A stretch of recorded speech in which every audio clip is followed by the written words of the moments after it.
ಈ ವಿಡಿಯೋ ಈಗ ನಡೆಯುತ್ತಿರೋ ಯುದ್ಧದ ಕಾರಣಗಳು, ಪರಿಣಾಮಗಳು, ಅದರ ಇತಿಹಾಸ ಮತ್ತೆ ಮುಂದಿನ ದಿನಗಳಲ್ಲಿ ಅದು ಎಷ್ಟರ ಮಟ್ಟಿಗೆ ಮುಖ್ಯ ಆಗುತ್ತೆ ಅನ್ನೋದರ ಬಗ್ಗೆ ಮಾಡಿರೋ ನಮ್ಮ 7 ವಿಡಿಯೋ ಸರಣಿಯ ಒಂದು ಭಾಗ. ಪೂರ್ತಿ ಮಾಹಿತಿ ಬೇಕಿದ್ರೆ ಸರಣಿಯ ಎಲ್ಲಾ ವಿಡಿಯೋಗಳನ್ನು ತಪ್ಪದೇ ನೋಡಿ. ಇರಾನ್ 1979ರ ಕ್ರಾಂತಿಯ ನಂತರ ಇದೇ ಮೊದಲ ಬಾರಿಗೆ ಇಷ್ಟೊಂದು ದೊಡ್ಡ ನಾಯಕತ್ವದ ಸವಾಲನ್ನು ಎದುರಿಸುತ್ತಿದೆ. ಸುಪ್ರೀಂ ಲೀಡರ್ ಆಯತೊಲ್ಲಾ ಅಲಿ ಖಮೇನಿ ಅವರ ಅಚಾನಕ್ ನಿಧನದಿಂದ ಅಧಿಕಾರ ಹಸ್ತಾಂತರಕ್ಕೆ ಸಾಂವಿಧಾನಿಕ ಪ್ರಕ್ರಿಯೆ ಶುರುವಾಗಿದೆ. ಆದರೆ ನೆಲದ ಮೇಲಿನ ಪರಿಸ್ಥಿತಿ ಮಾತ್ರ ತುಂಬಾನೇ ಸಂಕೀರ್ಣವಾಗಿದೆ. ಇದು ಆಂತರಿಕ ಅಧಿಕಾರ ಹೋರಾಟಗಳು, ಪ್ರಾದೇಶಿಕ ಪರಿಣಾಮಗಳಿಂದ ಕೂಡಿ ಇನ್ನಷ್ಟು ಕಷ್ಟಕರವಾಗಿದೆ. ಇದು ಬರೀ ಅಧಿಕಾರ ಬದಲಾವಣೆ ಅಷ್ಟೇ ಅಲ್ಲ, ಇದು ಇರಾನ್ನ ಭವಿಷ್ಯವನ್ನು ಹೊಸದಾಗಿ ಬರೆಯುವ ಒಂದು ನಿರ್ಣಾಯಕ ಘಟ್ಟ. ಇದರ ಪರಿಣಾಮ ಮಧ್ಯಪ್ರಾಚ್ಯವಷ್ಟೇ ಅಲ್ಲದೆ ಪ್ರಪಂಚದ ಬೇರೆ ಬೇರೆ ಕಡೆಗಳಿಗೂ ತಟ್ಟುತ್ತೆ. ಇಲ್ಲಿನ ಪಣ ತುಂಬಾನೇ ದೊಡ್ಡದು.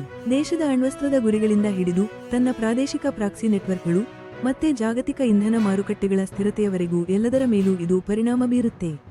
ಇರಾನ್ ಸಂವಿಧಾನದ ಪ್ರಕಾರ ಒಂದು ತಾತ್ಕಾಲಿಕ ನಾಯಕತ್ವ ಸಮಿತಿಯನ್ನು ಈಗಾಗಲೇ ರಚಿಸಲಾಗಿದೆ. ಇದರಲ್ಲಿ ಈಗಿನ ಅಧ್ಯಕ್ಷರು, ನ್ಯಾಯಾಂಗದ ಮುಖ್ಯಸ್ಥರು ಮತ್ತೆ ಗಾರ್ಡಿಯನ್ ಕೌನ್ಸಿಲ್ನ ಒಬ್ಬ ಸದಸ್ಯರು ಇರ್ತಾರೆ. ಈ ತಾತ್ಕಾಲಿಕ ಸಮಿತಿಗೆ 88 ಸದಸ್ಯರ ಅಸೆಂಬ್ಲಿ ಆಫ್ ಎಕ್ಸ್ಪರ್ಟ್ಸ್, ಅಂದರೆ ಶಿಯಾ ಧರ್ಮಗುರುಗಳ ಪ್ರಭಾವಿ ಸಮಿತಿ, ಶಾಶ್ವತ ಉತ್ತರಾಧಿಕಾರಿಯನ್ನು ಆಯ್ಕೆ ಮಾಡುವವರೆಗೆ ಆಡಳಿತ ನಡೆಸುವ ಜವಾಬ್ದಾರಿ ಇದೆ. ಆದರೆ ಹೊಸ ಸುಪ್ರೀಂ ಲೀಡರ್ ಆಯ್ಕೆ ಮಾಡುವ ದಾರಿ ಅಷ್ಟು ನೇರವಾಗಿ ಇರೋದಿಲ್ಲ. ಈ ಪ್ರಕ್ರಿಯೆ ತುಂಬಾ ರಹಸ್ಯವಾಗಿ ನಡೆಯುತ್ತೆ. ಸಾರ್ವಜನಿಕರಿಗೆ ಯಾವುದೇ ಮಾಹಿತಿ ಸಿಗದೆ ಚರ್ಚೆಗಳು ನಡೆಯುತ್ತಿರುತ್ತವೆ. ಇದರಿಂದ ಯಾರು ಪ್ರಮುಖ ಸ್ಪರ್ಧಿಗಳು, ತೆರೆಮರೆಯಲ್ಲಿ ಏನೆಲ್ಲ ನಡೆಯುತ್ತಿದೆ ಅಂತ ಊಹಿಸುವುದು ತುಂಬಾನೇ ಕಷ್ಟ. ಇದೇ ರೀತಿ ಕೊನೆಯ ಅಧಿಕಾರ ಬದಲಾವಣೆ ಆಗಿದ್ದು 1989ರಲ್ಲಿ ಆಯತೊಲ್ಲಾ ರೂಹೊಲ್ಲಾ ಖೊಮೇನಿ ಅವರು ನಿಧನರಾದಾಗ. ಹಾಗಾಗಿ ಈಗಿನ ಪರಿಸ್ಥಿತಿ ಒಂದು ವಿಶಿಷ್ಟ ಸವಾಲುಗಳನ್ನು ಒಡ್ಡಿದೆ. ಅದರಲ್ಲೂ ಇತ್ತೀಚೆಗೆ ಹೊರಗಿನ ಒತ್ತಡಗಳು ಮತ್ತೆ ದೇಶದೊಳಗಿನ ಭಿನ್ನಾಭಿಪ್ರಾಯಗಳು ಹೆಚ್ಚಾಗಿರೋದನ್ನ ಗಮನಿಸಿದ್ರೆ ಈ ಸವಾಲುಗಳು ಇನ್ನೂ ದೊಡ್ಡದಾಗಿವೆ. ಇರಾನ್ನ ಸಂಸ್ಥೆಗಳು, ಬಣಗಳು ಮತ್ತೆ ಭದ್ರತಾ ವ್ಯವಸ್ಥೆಗಳು ಎಷ್ಟರ ಮಟ್ಟಿಗೆ ಒಗ್ಗಟ್ಟಾಗಿ ಇರ್ತವೆ ಅನ್ನೋದು ಪರೀಕ್ಷೆಗೆ ಒಳಪಡುತ್ತೆ. ಇದರ ಫಲಿತಾಂಶ ಇರಾನ್ನ ಆಂತರಿಕ ಸ್ಥಿತಿಗತಿಗಳನ್ನು ಬದಲಾಯಿಸೋದು ಮಾತ್ರ ಅಲ್ಲ, ಮುಂದಿನ ದಶಕಗಳ ಕಾಲ ಅದರ ವಿದೇಶಾಂಗ ನೀತಿ ಮತ್ತೆ ಪ್ರಾದೇಶಿಕ ಸ್ಥಾನಮಾನವನ್ನು ನಿರ್ಧರಿಸುತ್ತೆ. ಈ ಕ್ಷಣದ ಗಂಭೀರತೆ ಏನು ಅಂತ ಸರಿಯಾಗಿ ಅರ್ಥ ಮಾಡ್ಕೋಬೇಕು ಅಂದ್ರೆ ನಾವು ಇಸ್ಲಾಮಿಕ್ ಗಣರಾಜ್ಯದ ಮೂಲಭೂತ ತತ್ವಗಳಿಗೆ ಒಮ್ಮೆ ಇಣುಕಿ ನೋಡಬೇಕು. ಸರ್ವೋಚ್ಚ ನಾಯಕರಿಗೆ ಸಂಪೂರ್ಣ ಅಧಿಕಾರ ಇರುತ್ತೆ. ಎಲ್ಲಾ ನಿರ್ಧಾರಗಳನ್ನು ಕೈಗೊಳ್ಳುವ ಪ್ರಮುಖ ನಾಯಕರು ಅವರೇ. ಸೇನೆಯ ಕಮಾಂಡರ್ ಇನ್ ಚೀಫ್ ಕೂಡ ಹೌದು. ಕಾರ್ಯಾಂಗ, ಶಾಸಕಾಂಗ, ನ್ಯಾಯಾಂಗ ಹೀಗೆ ಎಲ್ಲಾ ವಿಭಾಗಗಳ ಮೇಲೂ ಅವರಿಗೆ ಅಗಾಧವಾದ ಅಧಿಕಾರ ಇರುತ್ತೆ. ಧರ್ಮ ಮತ್ತು ಪ್ರಜಾಪ್ರಭುತ್ವ ಎರಡನ್ನೂ ಬೆರೆಸಿರುವ ಈ ವಿಭಿನ್ನ ವ್ಯವಸ್ಥೆ ಇದೆಯಲ್ಲ, ಇದು ಯಾವಾಗಲೂ ಸುಪ್ರೀಂ ಲೀಡರ್ ಮತ್ತೆ ಗಾರ್ಡಿಯನ್ ಕೌನ್ಸಿಲ್ ಕೈಯಲ್ಲೇ ಹೆಚ್ಚಿನ ಅಧಿಕಾರ ಇರೋ ಹಾಗೆ ಮಾಡಿದೆ. ಅಸೆಂಬ್ಲಿ ಆಫ್ ಎಕ್ಸ್ಪರ್ಟ್ಸ್ ಅಂದ್ಬಿಟ್ಟು ಒಂದು ಸಂಸ್ಥೆ ಇದೆ. ಸಂವಿಧಾನದ ಪ್ರಕಾರ ಸುಪ್ರೀಂ ಲೀಡರ್ ಅವರನ್ನು ನೇಮಿಸು, ಅವರನ್ನ ಮೇಲ್ವಿಚಾರಣೆ ಮಾಡು, ಬೇಕಿದ್ರೆ ವಜಾ ಮಾಡೋ ಅಧಿಕಾರ ಅದರ ಕೈಯಲ್ಲಿದೆ. ಆದರೆ ಇತಿಹಾಸವನ್ನು ನೋಡಿದರೆ ಅದು ಯಾವಾಗಲೂ ರಬ್ಬರ್ ಸ್ಟಾಂಪ್ನಂತೆ ಕೆಲಸ ಮಾಡಿದೆ. ಇರಾನ್ನ ಈವರೆಗಿನ ಇಬ್ಬರೂ ಸುಪ್ರೀಂ ಲೀಡರ್ಗಳ ಯಾವ ನಿರ್ಧಾರಗಳನ್ನು ಅದು ಬಹಿರಂಗವಾಗಿ ಪ್ರಶ್ನಿಸಿಯೇ ಇಲ್ಲ. ಈ ಒಂದು ಡೈನಾಮಿಕ್, ಅನೌಪಚಾರಿಕ ಅಧಿಕಾರ ರಚನೆಗಳ ಆಳವಾದ ಪ್ರಭಾವ ಮತ್ತು ನಿಷ್ಠಾವಂತರು ಮಾತ್ರ ಅಸೆಂಬ್ಲಿಗೆ ಸೇರಿಕೊಳ್ಳುವ ಹಾಗೆ ಖಚಿತಪಡಿಸಿಕೊಳ್ಳುವ ಎಚ್ಚರಿಕೆಯ ಪರಿಶೀಲನಾ ಪ್ರಕ್ರಿಯೆ ಎರಡನ್ನೂ ಎತ್ತಿ ತೋರಿಸುತ್ತೆ. ಈಗಿನ ಈ ಬಿಕ್ಕಟ್ಟು ಪ್ರಾದೇಶಿಕವಾಗಿ ಈಗಾಗಲೇ ಹೆಚ್ಚಿರುವ ಉದ್ವಿಗ್ನತೆಯ ಹಿನ್ನೆಲೆಯಲ್ಲಿ ಮೂಡಿದೆ. ಇತ್ತೀಚಿನ ದಾಳಿಗಳು, ನಡೀತಾ ಇರೋ ಸಂಘರ್ಷಗಳು ಈಗಾಗಲೇ ಭೌಗೋಳಿಕ ರಾಜಕೀಯ ವಾತಾವರಣವನ್ನು ಇನ್ನಷ್ಟು ಅಲ್ಲಾಡಿಸಿಬಿಟ್ಟಿವೆ. ಆಡಳಿತದ ವಿರುದ್ಧ ಪದೇ ಪದೇ ಸಾರ್ವಜನಿಕರು ದಂಗೆ ಎದ್ದಿದ್ದಾರೆ. ಆದರೆ ಅದನ್ನು ಹಿಂಸಾತ್ಮಕವಾಗಿ ಹತ್ತಿಕ್ಕಲಾಗಿದೆ ಮತ್ತು ಜನಸಂಖ್ಯೆಯ ಒಂದು ದೊಡ್ಡ ಭಾಗ ಇನ್ನೂ ಅಸಮಾಧಾನದಿಂದಲೇ ಇದೆ. ಹೀಗಾಗಿ ಉತ್ತರಾಧಿಕಾರ ಯಾರು ಅನ್ನೋ ಪ್ರಶ್ನೆ ಬರೀ ಯಾರು ಮುಂದಿನ ನಾಯಕ ಆಗ್ತಾರೆ ಅನ್ನೋದಷ್ಟೇ ಅಲ್ಲ, ಬದಲಾಗಿ ಈ ದುರ್ಬಲ ಸಮಯದಲ್ಲಿ ಆಡಳಿತವು ಆಂತರಿಕವಾಗಿ ಭಿನ್ನಾಭಿಪ್ರಾಯಗಳನ್ನು ಮತ್ತು ಹೊರಗಿನ ಒತ್ತಡಗಳನ್ನು ಹೇಗೆ ನಿಭಾಯಿಸುತ್ತೆ ಅನ್ನೋದರ ಬಗ್ಗೆನೂ ಇದೆ. ಇಂತಹ ಪರಿಸ್ಥಿತಿಯನ್ನು ನಿಭಾಯಿಸೋಕೆ ಸಾಂಸ್ಥಿಕ ಯೋಜನೆ ದಶಕಗಳಿಂದಲೇ ಸಿದ್ಧ ಇದೆ. ಯಾವುದೇ ಆಘಾತವನ್ನು ತಡೆದುಕೊಂಡು ಆಡಳಿತದಲ್ಲಿ ನಿರಂತರತೆ ಇರೋ ಹಾಗೆ ನೋಡಿಕೊಳ್ಳೋಕೆ ಇದನ್ನ ರೂಪಿಸಲಾಗಿದೆ.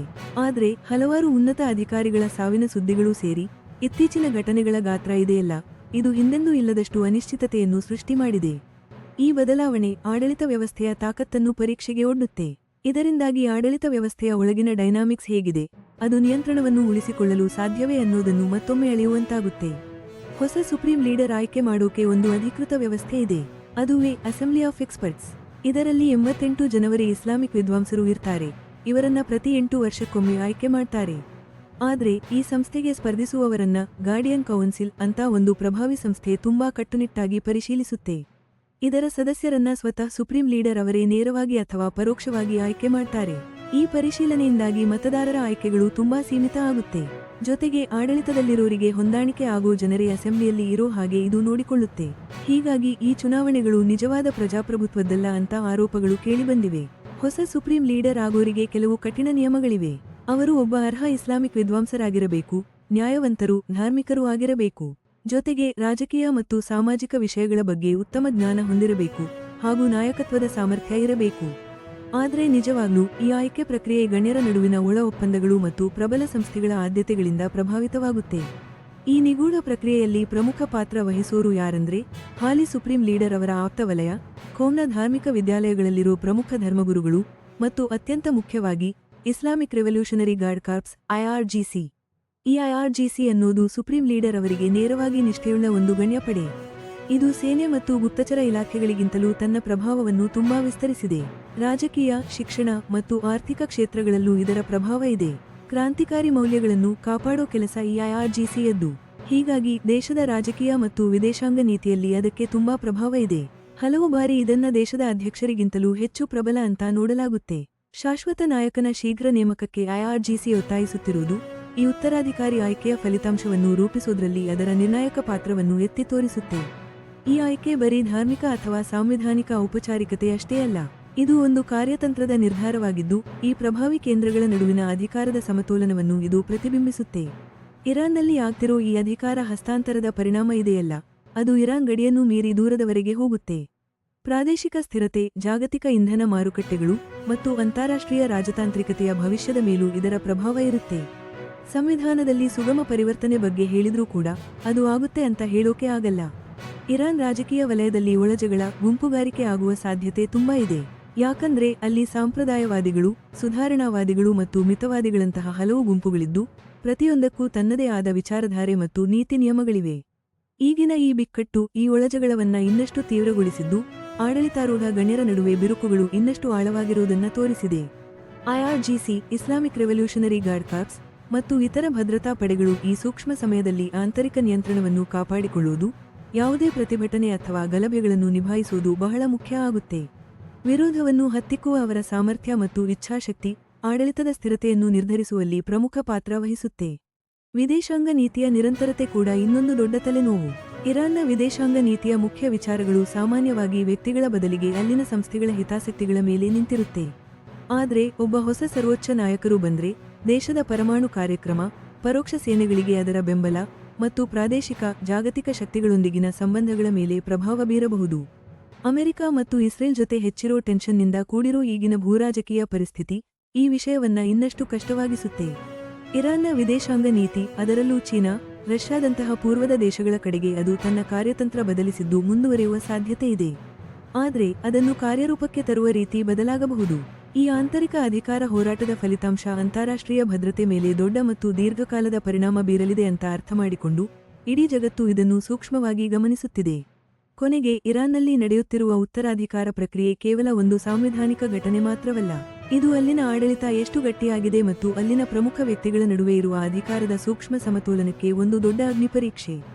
ಸುಪ್ರೀಂ ಲೀಡರ್ ನಿಧನರಾದ ತಕ್ಷಣವೇ ಆ ಆಘಾತವನ್ನು ತಡೆದುಕೊಳ್ಳಲು ರೂಪಿಸಲಾದ ವ್ಯವಸ್ಥೆ ಹೇಗೆ ಕೆಲಸ ಮಾಡಿದೆ ಅನ್ನೋದು ಈಗ ಸ್ಪಷ್ಟವಾಗಿದೆ. ಭದ್ರತಾ ಪಡೆಗಳು ತಕ್ಷಣವೇ ಪರಿಸ್ಥಿತಿ ನಿಯಂತ್ರಿಸಿ ಕಾನೂನು ಸುವ್ಯವಸ್ಥೆ ಕಾಪಾಡಿವೆ.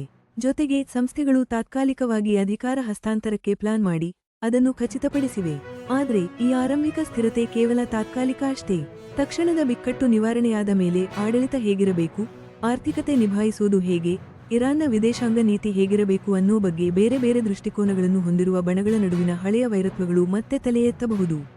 ಖಮೇನಿ ನಂತರ ಯಾರು ಅಧಿಕಾರಕ್ಕೆ ಬರ್ತಾರೆ ಅನ್ನೋ ಪ್ರಶ್ನೆ ದೇಶದ ಒಳಗೆ ಮತ್ತು ಹೊರಗೆ ಇರುವ ದೊಡ್ಡ ಒತ್ತಡಗಳ ಮಧ್ಯೆ ಇದೀಗ ತೆರೆದುಕೊಳ್ಳುತ್ತಿದೆ. ಇದು ದೇಶದೊಳಗೆ ಹೆಚ್ಚು ಕಾಲ ರಾಜಕೀಯ ಕಚ್ಚಾಟಕ್ಕೆ ಅವಕಾಶ ಕೊಡುವುದಿಲ್ಲ. ಮುಂದಿನ ಸುಪ್ರೀಂ ಲೀಡರ್ ಆಯ್ಕೆ ಇರಾನ್ ಯಾವ ದಿಕ್ಕಿನಲ್ಲಿ ಸಾಗುತ್ತೆ ಅನ್ನೋದಕ್ಕೆ ಒಂದು ಸ್ಪಷ್ಟ ಸೂಚಕ ಆಗಲಿದೆ. ಅವರು ದೇಶದ ಬೇರೆ ಬೇರೆ ಬಣಗಳನ್ನು ಒಗ್ಗೂಡಿಸಿ ಪ್ರಸ್ತುತ ಸವಾಲುಗಳಿಂದ ಇರಾನ್ ಅನ್ನು ಹೊರತರಬಲ್ಲ ವ್ಯಕ್ತಿಯಾಗುತ್ತಾರಾ, ಅಥವಾ ಈ ಆಯ್ಕೆ ಪ್ರಕ್ರಿಯೆ ಈಗಾಗಲೇ ಇರುವ ಬಿರುಕುಗಳನ್ನು ಇನ್ನಷ್ಟು ದೊಡ್ಡದು ಮಾಡುತ್ತಾ?